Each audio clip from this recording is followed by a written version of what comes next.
नमस्कार। आज से मैं वर्ल्ड ज्योग्राफी की सीरीज स्टार्ट करने जा रहा हूं।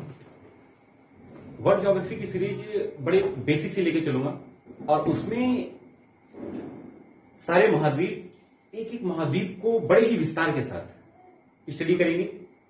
कोई भी टॉपिक नहीं छूटेगा, उसे बड़े ही अच्छे तरीके से कवर किया जाएगा। आइए पहले मैप के बारे में थोड़ी सी जानकारी लेते हैं। मैप को जानने से पहले हम ये जान लेते हैं कि पृथ्वी पे वर्ल्ड का जो मैप है वो महाद्वीप कैसे डिवाइड हुए, कैसे। अब देखिए, हमारे जो भूगोलविद थे उन्होंने क्या किया कि पूरी पृथ्वी को, पूरे अर्थ के जितने भी कंट्रीज हैं उनको नोट करने के लिए क्या किया कि पूरी अर्थ को अक्षांश और देशांतर रेखाओं में बांटा। ये अक्षांश और देशांतर रेखाएं क्या हुई, एक इमेजिनरी लाइन है। अगर ये अर्थ है, अर्थ के बीचों बीच से एक लाइन ड्रॉ की गई जिसे 0 डिग्री विषुवत रेखा बोला गया। इसे विषुवत रेखा या भूमध्य रेखा, इक्वेटर इंग्लिश में बोलते हैं, ये हुई 0 डिग्री की। अब इसके पैरेलल में 0 डिग्री से ऊपर ये सेंटर है, हर एक डिग्री पे एक लाइन ड्रॉ की गई। 1 डिग्री पे लाइन ड्रॉ की गई, उसे बोला गया अक्षांश रेखा।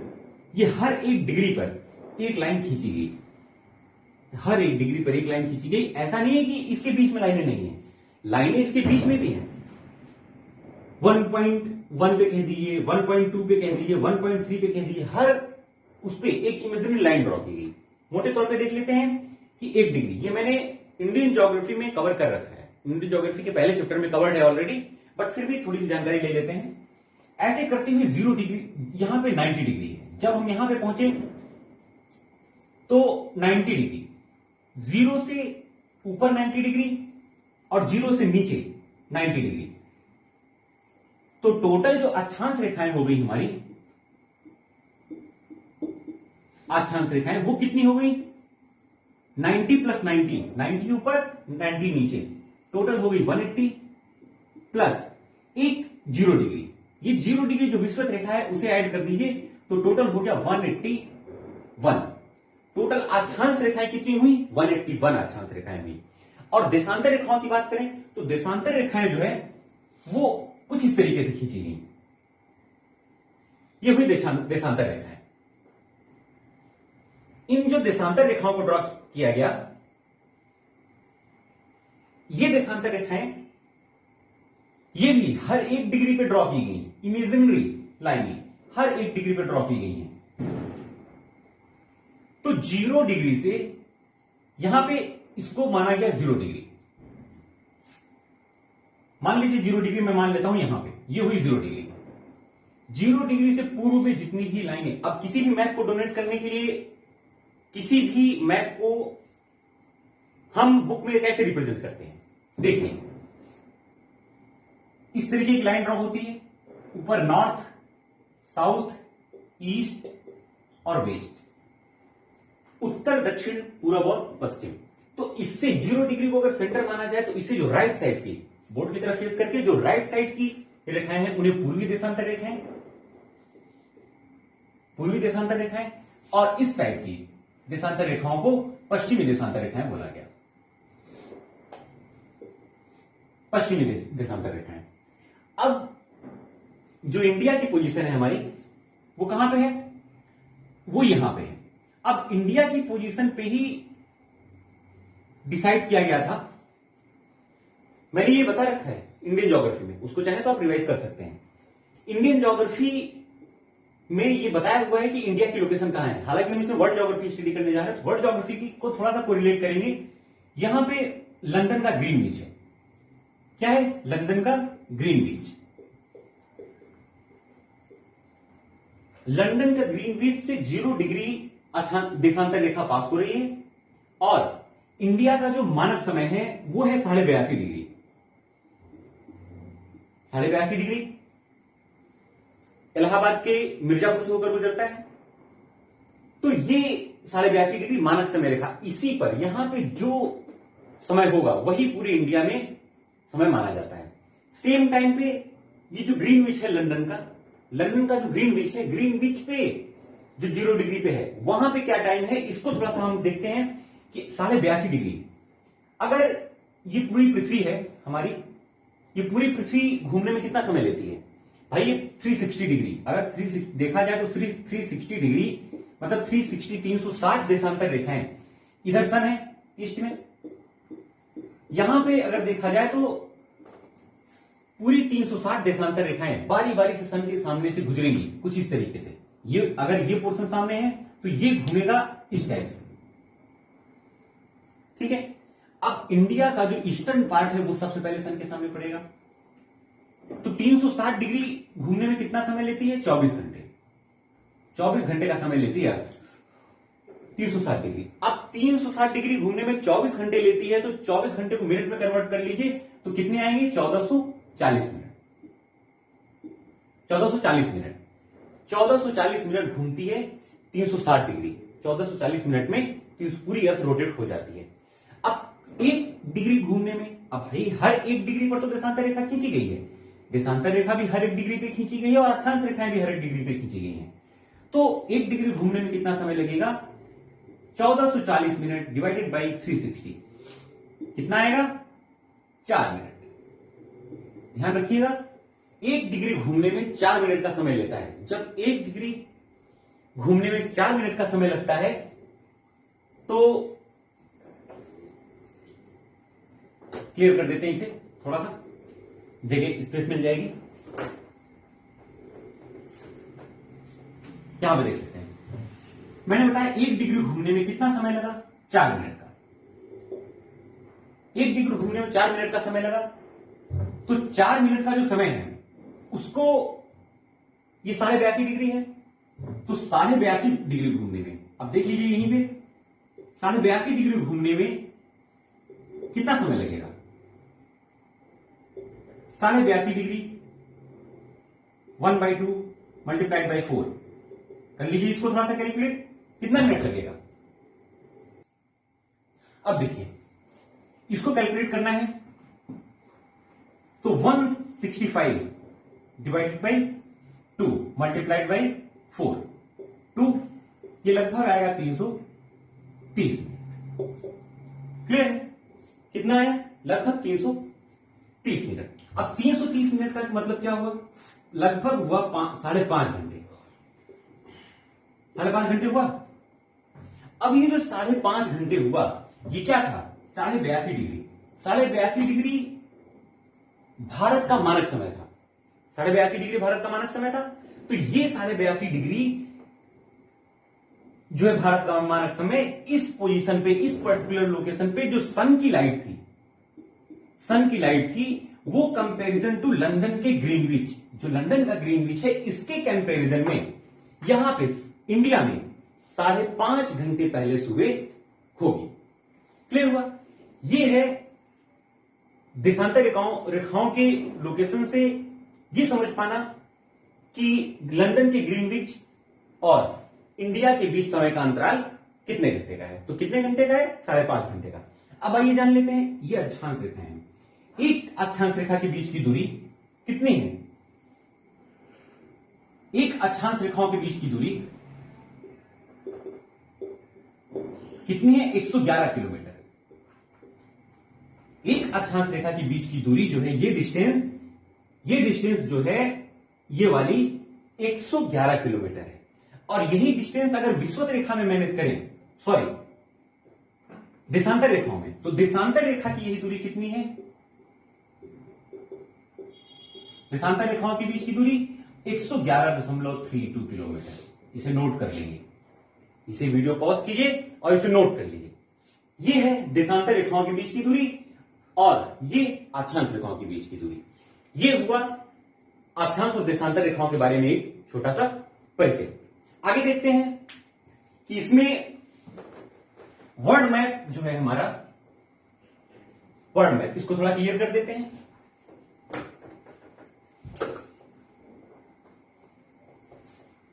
अब देखिए वर्ल्ड मैप जो है हमारा वो कई महाद्वीपों में अर्थ हमारी बांटी गई। स्टडी करने के लिए भूगोलविद ने क्या किया कि पृथ्वी पर जितने भी महाद्वीप हैं उनको पार्ट बाय पार्ट डिवाइड कैसे किया। अब देखिए यहां पे है हमारा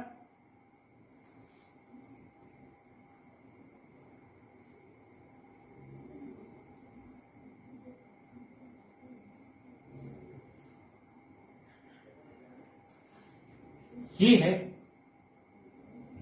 यूरोप, इंडिया,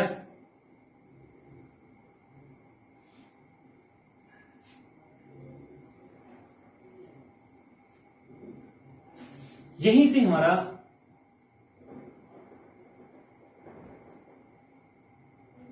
ये हॉर्न ऑफ अफ्रीका,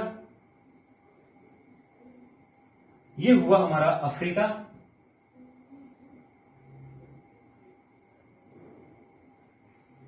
क्लियर। ये नॉर्थ अमेरिका,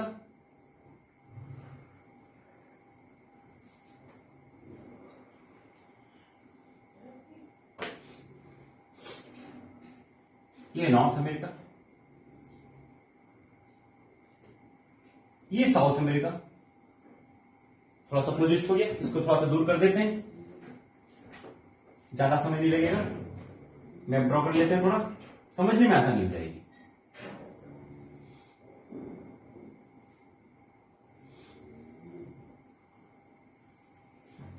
ये है वर्ल्ड मैप। देखिए ये है हमारा नॉर्थ अमेरिका,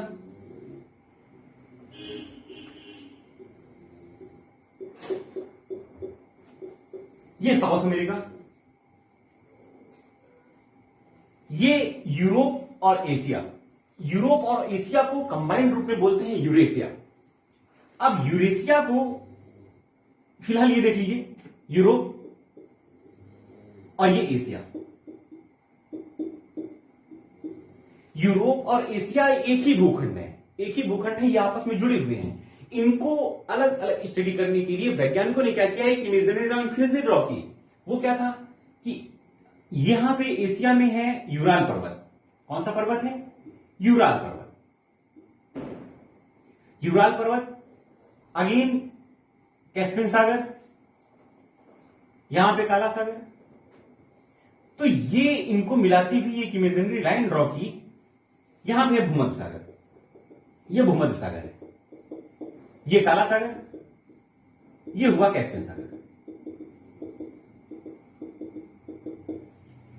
तो यूराल पर्वत, कैस्पियन सागर, काला सागर और भूमध्य सागर, इनको मिलाती हुई ये जो इमेजिनरी लाइन ड्रॉ की गई, इसलिए डिवाइड रेखा का काम की एशिया और यूरोप को। इसको कंबाइंड रूप से तो यूरेशिया बोला, लेकिन ये जो इमेजिनरी लाइन है इसके इधर को एशिया और इस साइड को यूरोप बोला। मैप का थोड़ा सा परिचय है। ये हुआ अफ्रीका महाद्वीप, ये मलेशिया, ये पूर्वी एशिया है। मलेशिया, सिंगापुर यहां पे है। ये इंडोनेशिया वाला पार्ट हुआ। इन सभी द्वीपों के बारे में, जो इंडोनेशिया के द्वीप हैं, एशिया, यूरोप, बारी बारी से एक एक महाद्वीप का विस्तृत अध्ययन करेंगे। कहीं कोई छूटे, कुछ भी छूटेगा नहीं। देखिए यहां पे है ऑस्ट्रेलिया, ये है ऑस्ट्रेलिया। इनके बीच में क्या है कि यहां पे कुछ द्वीपों की श्रृंखला पाई जाती है, जिसे बोला गया अल्यूसिन द्वीप। उसके बाद जापान, जापान कई द्वीपों में बटा हुआ है। उसके बाद फिलीपींस, ये सारे के सारे द्वीप प्रशांत महासागर में। ये है हमारा प्रशांत महासागर, ये प्रशांत महासागर है, ये हुआ प्रशांत महासागर। और ये अटलांटिक महासागर हुआ। अटलांटिक महासागर में मैंने हिमालय की उत्पत्ति जब इंडियन ज्योग्राफी में पढ़ाई है, तो आप उसको चाहे रिवाइज कर सकते हैं।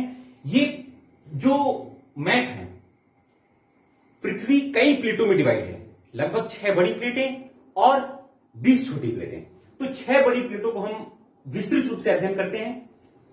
तो प्लेटों की डिवाइडेशन पे पहाड़ों की उत्पत्ति, पर्वतों की उत्पत्ति, ज्वालामुखी कैसे बनते हैं और भूकंप कैसे आते हैं, भूकंप जोन कहां पे बनते हैं, ये सारी चीजें हिमालय की उत्पत्ति वाले चैप्टर में अच्छे तरीके से विस्तृत तरीके से बताया गया है।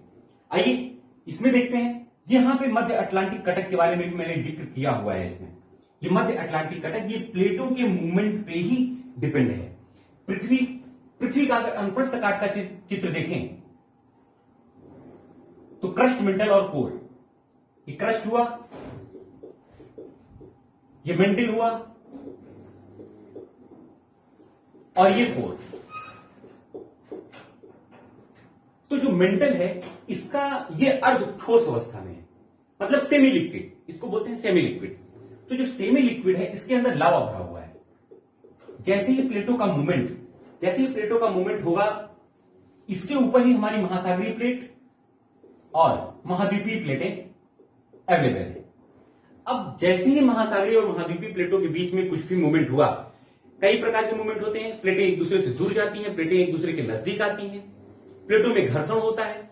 तो ये प्लेटें ही डिपेंड करती हैं कि दूर जा रही हैं तो क्या होगा, पास आ रही है तो क्या होगा, है ना। पर्वतों का निर्माण होगा, पास आ रही है तो पर्वतों का निर्माण होगा, दूर जा रही है, अगर ये दूर गई, ये प्लेट इधर मूव हो गई, ये प्लेट इधर मूव हो गई, तो बीच में जो लावा उभर कर सामने आया मेंटल का जो लावा, जैसे ये प्लेट इधर गई, ये प्लेट इधर गई, तो बीच में लावा ऊपर आना शुरू हो जाएगा। लावा जैसे ही ऊपर आया, वो समुद्र के जल के जैसे ही संपर्क में आया, ये ठंडा हो गया, और जैसे ही ठंडा हुआ तो इसने एक दीवालनुमा आकृति बना ली। दीवालनुमा आकृति बना ली, इसी को कहा गया मध्य अटलांटिक कटक। मध्य अटलांटिक कटक, ठीक है। और ये जापान हुआ कॉर्नर में। जापान कई द्वीपों में बटा हुआ है, Hokkaido, Honshu, Chicago, Kyushu. Japan के बारे में अगले वीडियोस में हम ये कंटिन्यूस जानेंगे कि एशिया के बारे में। अब एशिया यहां तक है, देखिए ये सऊदी अरेबिया वाला एरिया, ये भी एशिया में है। India, Iraq, Iran, Afghanistan, Pakistan, related to Myanmar, Thailand, Laos, Vietnam, है ना, मलेशिया, सिंगापुर, इंडोनेशिया, ये सारे एशिया में है। चाइना, जो अपना सबसे अच्छा दोस्त है चाइना, उसके बाद रसिया, ये रसिया हुआ। यहां रसिया और चाइना के बीच में मंगोलिया है। मंगोलिया बड़ा बचपन से नाम सुनते चले आए हैं मंगोलिया का। रसिया और चाइना के बीच में मंगोलिया है। अब देखिए, रसिया, मंगोलिया, चाइना, इंडिया, ये पूर्वी एशिया हो गया, है ना। इसके बारे में, इन सब के बारे में बड़े विस्तार से पढ़ेंगे। तो मिलते हैं अगले वीडियो में, इंतजार कीजिए। और मिलते हैं एशिया को लेके रूस के बारे में विस्तृत अध्ययन करेंगे कि रूस में औद्योगिक क्षेत्र कैसे हैं, नदियां क्या है, पहाड़ कौन से हैं। चाइना के बारे में भी स्टडी करेंगे, कौन सी नदियां हैं, कौन से पहाड़ हैं, क्या है। इसी तरीके से सेम नॉर्थ अमेरिका के बारे में, साउथ अमेरिका के बारे में, अफ्रीका के बारे में, अरेबियन कंट्री के बारे में बड़े ही विस्तार से पढ़ेंगे। बड़े ही क्वेश्चन होते हैं अरेबियन कंट्री के बारे में। और अरेबियन कंट्री से लगा हुआ ये जो इजराइल वाला एरिया है, इजराइल, फिलिस्तीन, लेबनान, जॉर्डन, इससे भी लगे हुए काफी क्वेश्चन राइज होते हैं। इनके बारे में वीडियोस जो बनेंगे बड़े ही कारगर होंगे। तो बने रहिए हमारे साथ, मिलते हैं अगले वीडियो में। तब तक के लिए नमस्कार।